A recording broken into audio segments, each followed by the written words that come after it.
మనం ఈరోజు జూలై మాసంలో గ్రహస్థితి ఏ విధంగా ఉంది, దాని మూలంగా ఎవరెవరికి ఎటువంటి ఫలితాలు జరగనున్నాయి అనేటువంటి విషయం చెప్తుంది. నేనైనప్పటికీ కూడా చెప్పిస్తుంది సాక్షాత్ లలిత అమ్మవారిగా భావిస్తూ ముందుగా అసలు గోచారం ఎలా ఉంది అని చూసుకున్నట్లయితే మీనరాశిలో శని, వృషభంలో స్వక్షేత్రంలో శుక్రుడు, మిథునంలో గురువు యొక్క సంచారం జరుగుతుంది. ఆ యొక్క శుక్రుడు 26వ తేదీ వరకు అక్కడ ఉంటాడు. 27వ తేదీ నుంచి గురువుతో శుక్రుడు కలుస్తాడు. అదేవిధంగా మనకి కర్కాటకంలో బుధుడు ఉన్నాడు. మరియు అదేవిధంగా సింహరాశిలో కుజుడు కేతువు యొక్క సంచారం జరుగుతుంది. కుంభంలో రాహు. ఇక చంద్రుడు ప్రతి 2.5 రోజులకు ఒక్కో రాశి మారుతూ ఉంటాడు. అయితే ఈ యొక్క విషయాల వల్ల అంటే ఈ గ్రహస్థితి వలన ఎటువంటి స్థితిగతులు ఉంటాయి, అలాగే ఏ పరిహార మార్గం చేసుకోవడం ద్వారా దాని నుంచి బయటపడతాం అనేటువంటి విషయాలు మనం ఒక్కొక్క లగ్నరీత్యా తెలుసుకుందాం. లగ్నం తెలియని వారు రాశి నుంచి చూసుకోండి. కన్యా లగ్నము, కన్యా రాశి. కన్యవారికి కనుక చూసుకున్నట్లయితే ప్రధానంగా ఇక్కడ మీరు అర్థం చేసుకోవాల్సిన అంశము లగ్నాధిపతి మరియు లగ్నం నుంచి దశమంలో గురువు ఉన్నాడు, 12లో కుజకేతువులు మీకు ప్రధానంగా ఇవి ఎక్కువ ఎఫెక్ట్ చూపిస్తుంటాయి. అంటే ఎఫెక్ట్ అంటే ఏం పెద్ద ఇబ్బంది ఏం కాదు. లగ్నాధిపతి లాభంలో ఉన్నాడు ఈ మంత్ అంతా కూడా మీకు. కాబట్టి ఏంటి, కొన్ని వ్యాపారాలు, కొన్ని లాభాలకు సంబంధించిన విషయంలో అదృష్టం కొద్దీ కలిసి రావడం అనేటువంటిది ఉంది ఇక్కడ చెప్పాలంటే. అలాగే ప్రాపర్టీస్ మూలంగా, వాహనాల మూలంగా కూడా ధనయోగం అనేటువంటిది వస్తుంది. కాకపోతే 12లో కుజుడు కేతు ఉన్నాడు కాబట్టి కొత్తగా ఏదైనా మీరు ఇన్వెస్ట్మెంట్స్ చేస్తున్నారు, ప్రధానంగా మంగళవారాలు ఇన్వెస్ట్మెంట్స్ చేసేటువంటి అంశాలలో చాలా జాగ్రత్తగా ఉండండి. ఇది ప్రధానంగా గుర్తుపెట్టుకోండి. అలాగే ఇష్టపడిన వారిని చిన్న వివాదాస్పదమైనటువంటి వాటిల్లో వెళ్ళి ఇష్టపడిన వారిని వివాహం చేసుకునేటువంటి యోగం చాలా క్లియర్గా చూపిస్తుంది. అంటే కుటుంబ సభ్యుల్లో కావచ్చు, ఎక్కడైనా ఉంటుంది కాబట్టి మనకు తెలిసిన వాళ్ళ నుంచి వివాహం చేసుకోవాలనేది. అలాగే ఇక్కడ సప్తమాధిపతి దశమంలో ఉన్నందుకు, అదేవిధంగా మీ యొక్క జీవిత భాగస్వామికి కానీ మీకు కానీ ఏదైనా కొత్త కోర్సెస్ చేయడము ఇటువంటివి కాస్త కనబడుతున్నాయి. తద్వారా ఉద్యోగ అవకాశాలు కూడా వస్తాయి. అయితే ఈ 12లో కుజుడు కేతువు రవి రాశుల్లో ఉన్నందుకు ఆదివారం కానీ మంగళవారం కానీ ఇటువంటి ఇన్వెస్ట్మెంట్స్ చెయ్యకండి దయచేసి. నన్ను అడిగితే ఈ నెలంతా కూడా, ఎందుకంటే 28వ తేదీ వరకు కుజుడు కేతువు మీకు 12వ స్థానంలో ఉంటాడు కాబట్టి ఎంతో అత్యవసరం అయితే తప్ప, అంటే కొన్ని బిజినెస్ చేసేవారు ఏ రోజుకి ఆ రోజు కొనుక్కోవాలి, అదొక ఇన్వెస్ట్మెంట్ ఏ రోజుకి ఆ రోజు, అలాంటి వాళ్ళకి తప్పదు. మరి అలాంటి వాళ్ళు ఏం చేయాలి అంటే, ఎటువంటి మనీ ఇన్వెస్ట్మెంట్ చేసేటప్పుడైనా ఒక్కసారి మనసులో స్కందుని గణపతిని తలుచుకున్నట్లయితే మీకు ఎటువంటి ఇబ్బంది అనేటువంటిది కలగదు. పెట్టిన ఇన్వెస్ట్మెంట్ వల్ల లాస్ రాదనమాట దానివల్ల. అలాగే కాస్త కందులు, ఉలవలు దానంగా ఇవ్వడం చేయండి. గోవు క్యారెట్స్, గ్రాసము తినిపించండి. వీటి వల్ల ఏమవుతుందంటే ఇబ్బంది అనేటువంటిది తగ్గుతుంది. అలాగే వ్యాపారం చేసేటువంటి వారికి మరియు అందులో ముఖ్యంగా ఫ్యాషన్ రిలేటెడ్ లేనట్లయితే టూర్స్ అండ్ ట్రావెల్స్ ఉంటాయి, కొంతమంది అంటే పుణ్యక్షేత్రాలు తీసుకెళ్తూ ఉంటారు. ఇటువంటి వాటికి కూడా చాలా బాగుంది చెప్పాలంటే.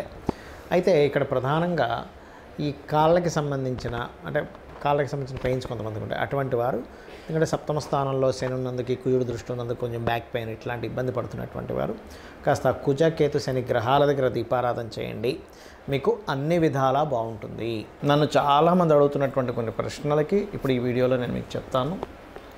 చాలామంది ఏంటంటే నన్ను అడుగుతున్నటువంటిది, అసలు ఒక జన్మజాతకం తీసుకున్నప్పుడు అందులో అస్సలు మహాదశ కానివ్వండి, యోగాలు కానివ్వండి సరిగ్గా లేక చాలా దారుణమైనటువంటి స్థితిలో ఉన్నప్పుడు కూడా మనం బయటపడవచ్చా అన్నది చాలామంది అడిగారు. నేను ఒకటే గుర్తుపెట్టుకోండి, మొట్టమొదటిగా మనం అర్థం చేసుకోవాల్సింది ఏంటంటే, గ్రహాలు మిమ్మల్ని దారుణమైన స్థితిలోకి తీసుకెళ్ళట్లే. మీ యొక్క పూర్వజన్మ కర్మే మిమ్మల్ని ఈ దారుణమైన స్థితిలోకి తీసుకొచ్చింది. అది బ్యాడ్ కర్మ అయితేనేమో ఒక రకంగా ఫైనాన్షియల్గా, హెల్త్ పరంగా, అపకీర్తి పరంగా అన్ని విధాలా ఇబ్బంది పడతాం. గుడ్ కర్మ ఉంటే అదే పరంగా మనిషి ఒక స్టేజ్కి వెళ్తాడు. అయితే మనం ఇక్కడ అర్థం చేసుకోవాల్సింది ఏంటంటే, కర్మ మనల్ని ఆ స్టేజ్కి తీసుకెళ్తుంది.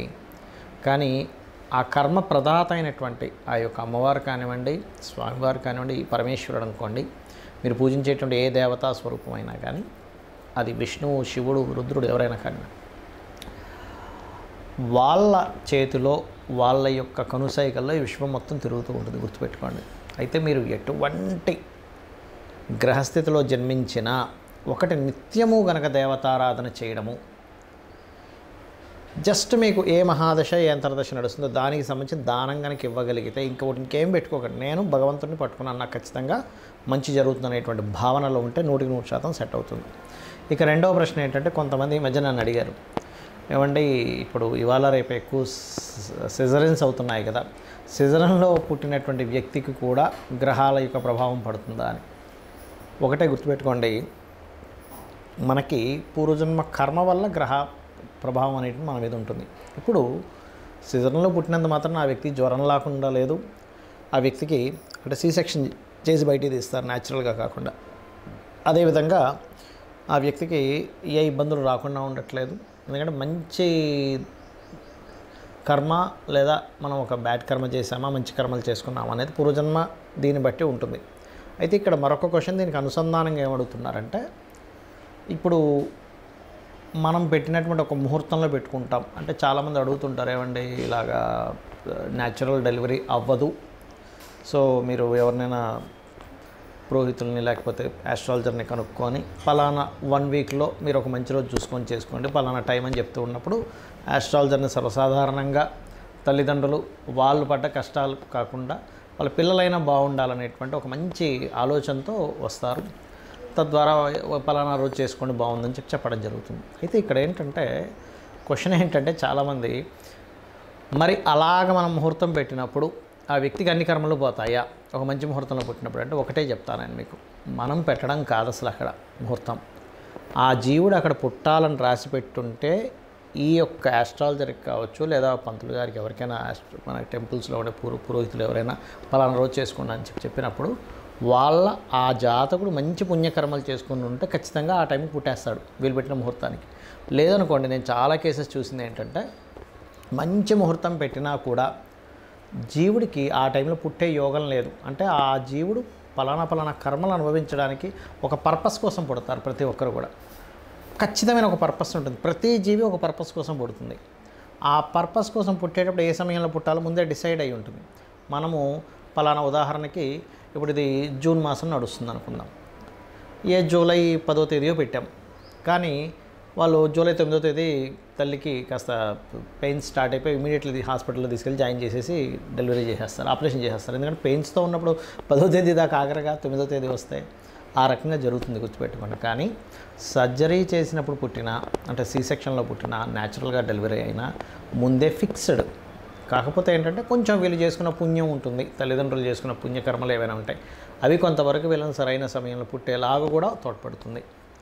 అయితే ఇక్కడ చాలామంది ఏంటంటే భయపడుతున్న అంశాలు ఏలినాడు శని, కాలసర్ప యోగం, ఇది చాలా పెద్ద ఎఫెక్ట్ ఇస్తుంది అనేటువంటిది ఒక మిత్తులో ఉంటున్నారు. ఒకటి గుర్తుపెట్టుకోండి, నేను చాలా వీడియోలు చెప్పాను, మళ్ళీ చెప్తున్నా, 180 మంది ప్రెసిడెంట్ల జాతకాలు నెట్లో నేను సెర్చ్ చేసి చూశాను. అందులో 90% ఆఫ్ ఈ యొక్క ప్రెసిడెంట్లకి కాలసర్ప యోగం ఉంది. అంటే ఒక్కసారి మనం ఆలోచించినట్లయితే, మరి వాళ్ళు ప్రెసిడెంట్లు అయ్యారే కాలసర్ప యోగం ఉన్నప్పుడు మనం ఎందుకు మన జీవితం ఏదో పాడైపోతుందని ఆలోచిస్తున్నాము అనే ఒక్క చిన్న లాజిక్ పాయింట్ మీరు అర్థం చేసుకుంటే సెట్ అవుతుంది. అంటే ఎందుకు అంటే వాళ్ళ పర్సనల్ చార్ట్స్లో ఓ దేశానికి నాయకుడు అయ్యే యోగం ఉంది. కొంతమందికి కాలసర్ప యోగం ఉన్నప్పుడు మంచి డాక్టర్స్ అయ్యారు, మంచి లాయర్లు అయ్యారు, ఐఏఎస్లు ఐపీఎస్లు కూడా ఉన్నారండి. ఇంకా చెప్పాలంటే అంటే ఏమిటి అంటే వాళ్ళ కాలసర్ప యోగం కేవలం మనకు శాస్త్రంలో చెప్పింది ఏమిటి అంటే, మీకు చాలా స్పష్టంగా నేను చెప్పబోయేది ఒకటే, కేవలం ఇది దేశకాల పరిస్థితులకు మాత్రమే కాలసర్ప యోగాన్ని చూడాలి, జన్మజాతకానికి అసలు అప్లై చేయకూడదు. గుర్తుపెట్టుకోండి. ఏమండి లేదండి నాకు దానివల్ల అవుతుంది, అదంతా మీ మిత్ అని చెప్తాను నేను. ఖచ్చితంగా మీ యొక్క నెగటివ్ థింకింగ్ వల్ల అలా అనిపిస్తుంది, దీనివల్లే అవుతుందేమో అని. కానీ వేరే కారణాలు ఉంటాయి. సంపాదించలేకపోతున్నాము, సెకండ్ లార్డ్ ఎక్కడో ఇబ్బంది పడి ఉంటాడు, ఉద్యోగం రావట్లేదండి కాలసర్ప యోగం వల్ల. మీ 10th లార్డ్ చూడండి ఫస్ట్, మీ 10వ అధిపతి ఏమిటి, ఎలా ఉంటుందంటే అన్నిటికీ కూడా తలనొప్పి వచ్చిన కాళ్ళకి ఆయిల్ రాసుకున్నట్టుగా ఉంటుంది పరిస్థితి. కాబట్టి అలా కాదు. 10వ అధిపతి ఏమిటి, వివాహం అవ్వట్లేదు కాలసర్ప యోగం అనుకుంటారు, కాదు. మీ 7వ అధిపతి ఎలా ఉన్నాడు, వివాహ జీవితంలో గొడవలు అయిపోతున్నాయి, విడాకులు అయిపోతున్నాయి. 12వ అధిపతి ఎలా ఉన్నాడో చూడండి. ఆరోగ్యం బాగాలేదు, 4, 5, 6 అధిపతులు ఎలా ఉన్నారో చూడాలి. ఇలా ఒక్కొక్క దానికి పర్టికులర్గా శాస్త్రంలో కొన్ని ఫార్ములాస్, కొన్ని భావాలు చెప్పబడింది.